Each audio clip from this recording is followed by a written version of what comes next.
The Scandinavians consistently rank among the happiest, wealthiest, most content people on Earth.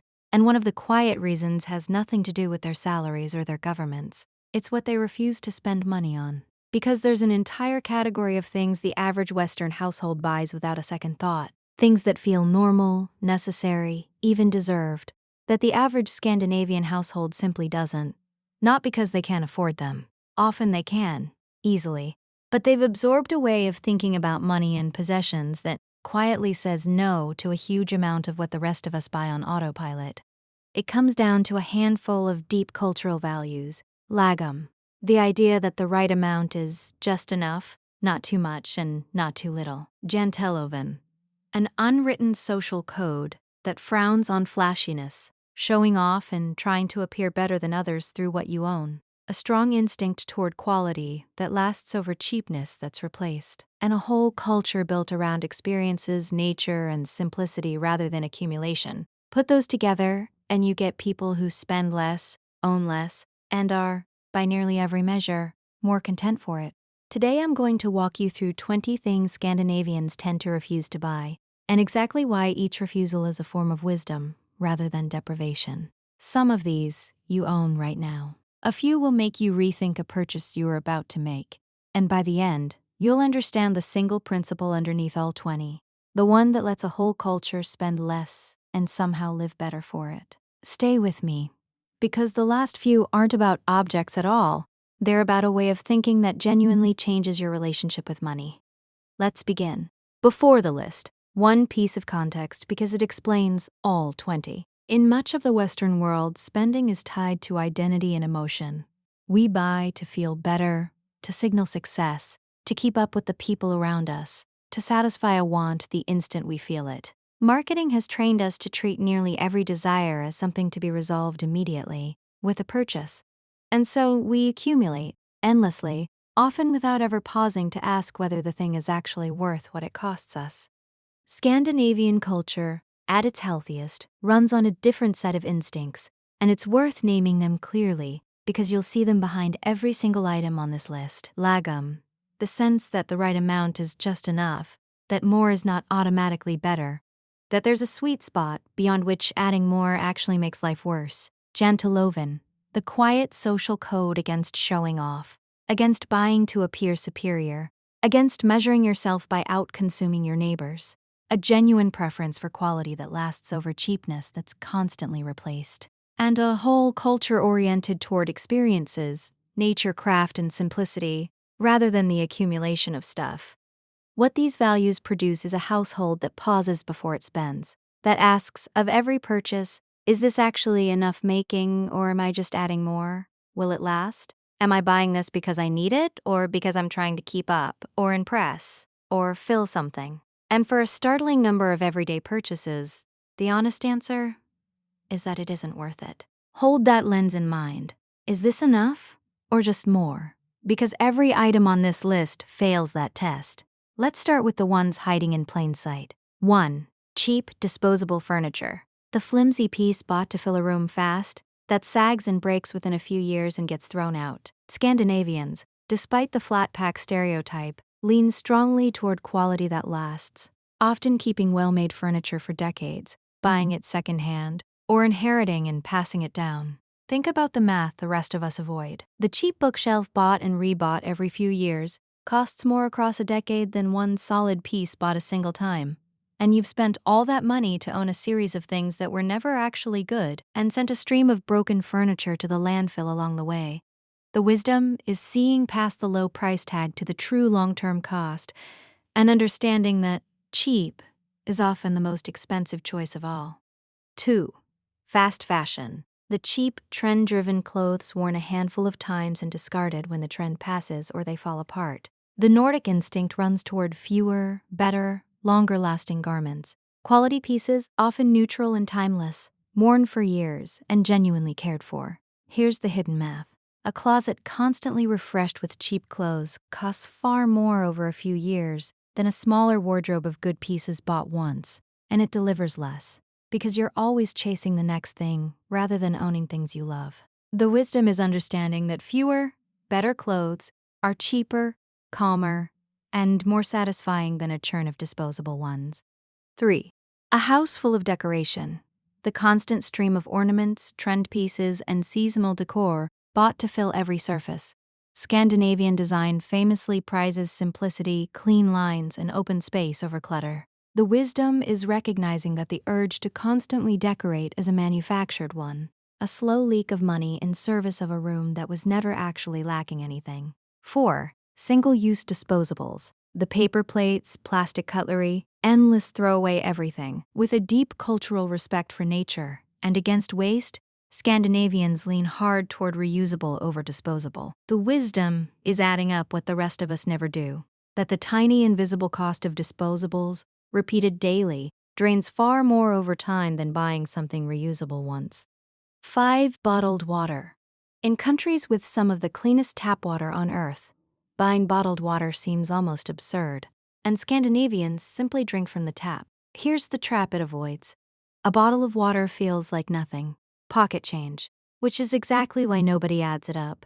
But a year of daily bottled water is a genuinely significant sum, spent on something that flows nearly free from your own tap. The wisdom is refusing to pay, over and over, for what you can have for almost nothing, and carrying a reusable bottle you buy once instead of a disposable one you buy forever. Those 5 are the everyday consumer traps most people never question. The next ones hide inside the home itself. Small, familiar, and quietly expensive. 6. A cupboard of single-use gadgets. The avocado slicer, the egg separator, the gadget that does one tiny thing and lives in a drawer. The Scandinavian kitchen tends toward a few good versatile tools. The wisdom is seeing the gadget for what it is before you buy it. Not a solution, but clutter with a price tag. 7. An arsenal of cleaning products. A different bottle for every surface. The instinct here is toward simplicity, a few basics that handle nearly everything. The wisdom is refusing to be sold a separate specialized product for every task, when a handful of simple staples does the job. 8. Storage organizers to contain excess.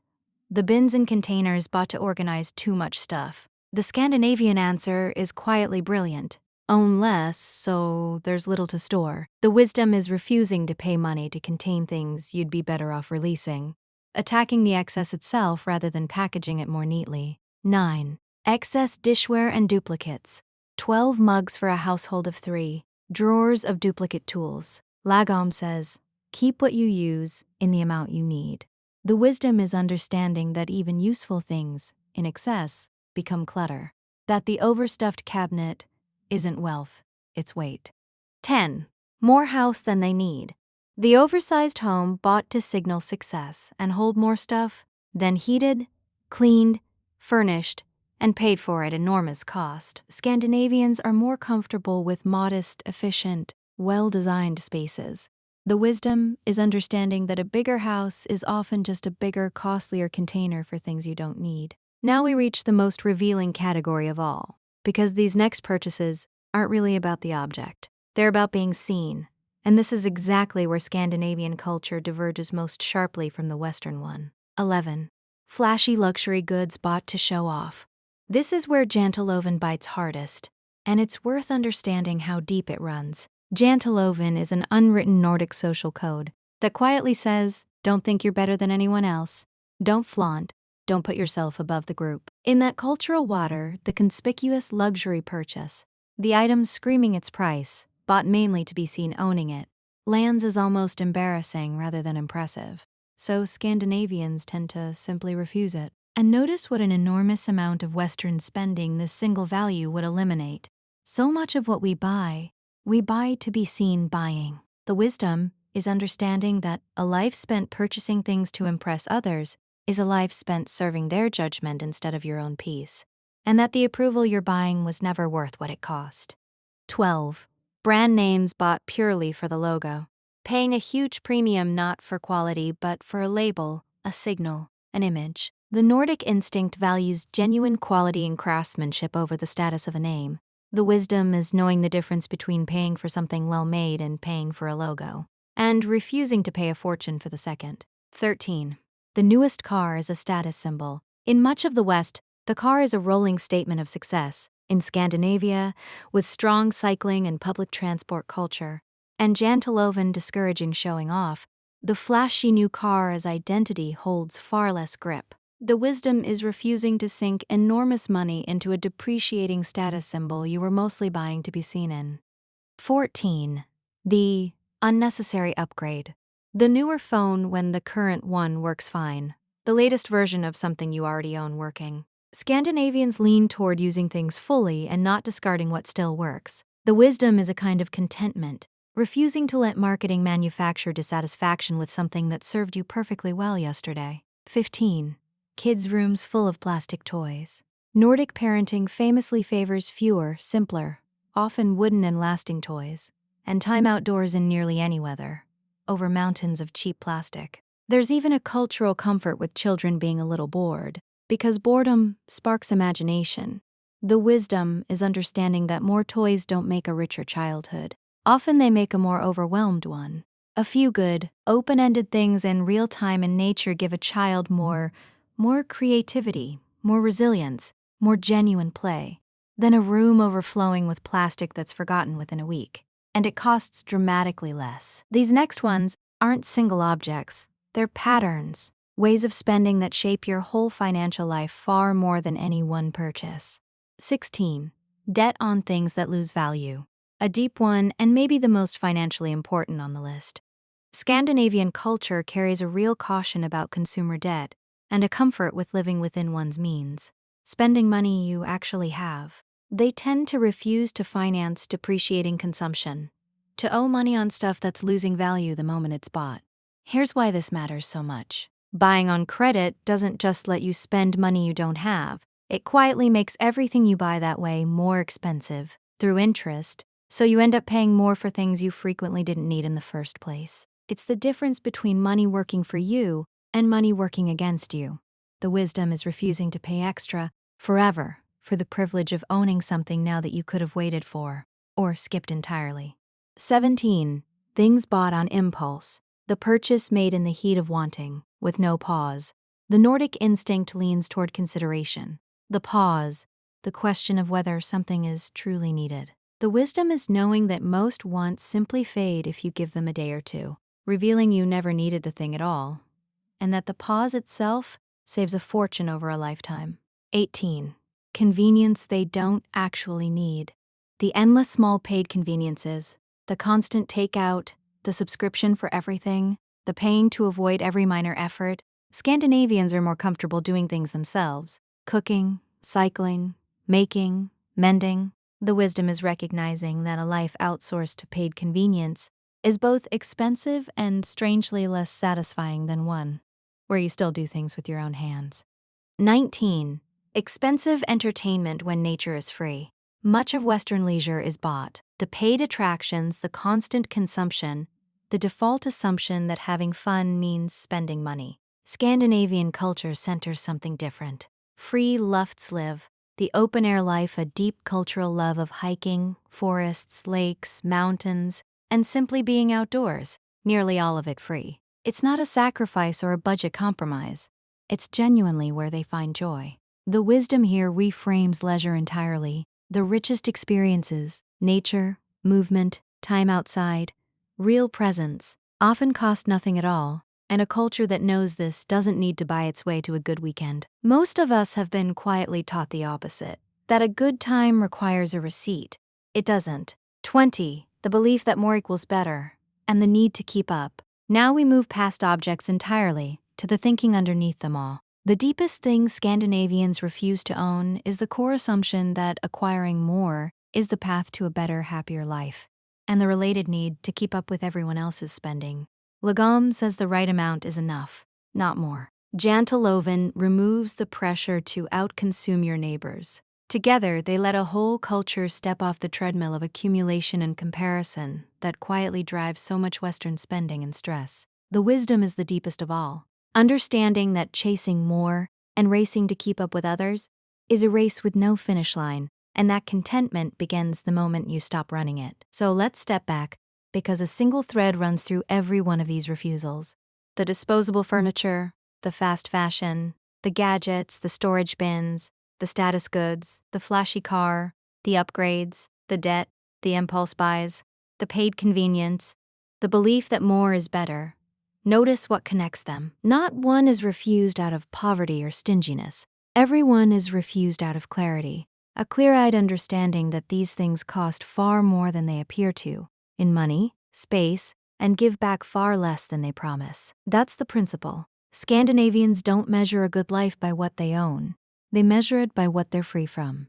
Free from debt. Free from the endless treadmill of wanting and upgrading and keeping up. Free from spending their money and their lives serving marketing's manufactured desires and other people's judgment. What looks, from the outside, like refusing to buy things is really a refusal to be owned by them, by the costs they carry, and the quiet hold they take on a person's finances and mind. This is Lagom and Jantelothan in action.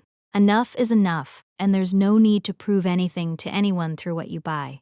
And this is why Scandinavians can spend less and rank among the most content people on Earth. It isn't a secret income or a magic system. They've simply stopped leaking money on the vast number of things the rest of us buy without thinking, and discovered that a life built around enough, around quality over quantity, around experiences and nature over accumulation, is not a poorer life. It's a richer one, in every way that actually matters. And here's the genuinely useful part. You can adopt this today with your very next purchase. The next time you're about to buy something, pause and ask the Lagom question. Not, can I afford this, but is this actually enough making, or am I just adding more? Not just once, but as a habit. Most of the time, if you're honest, the answer will be clearer than you expected. And each time you refuse something you don't truly need, you've done exactly what Scandinavians do quietly every day. Kept a little more of your money, your space, and your peace for the life that actually matters. Now I want to hear from you. Of these 20, which one are you most guilty of buying? And which one are you ready to refuse from now on? Tell me the number in the comments and be honest. And if this gave you a wiser way to think about money and the things you own, share it with one person who could use a little more financial peace and a lot less stuff. They almost certainly recognize themselves somewhere on this list. I'll see you in the next one.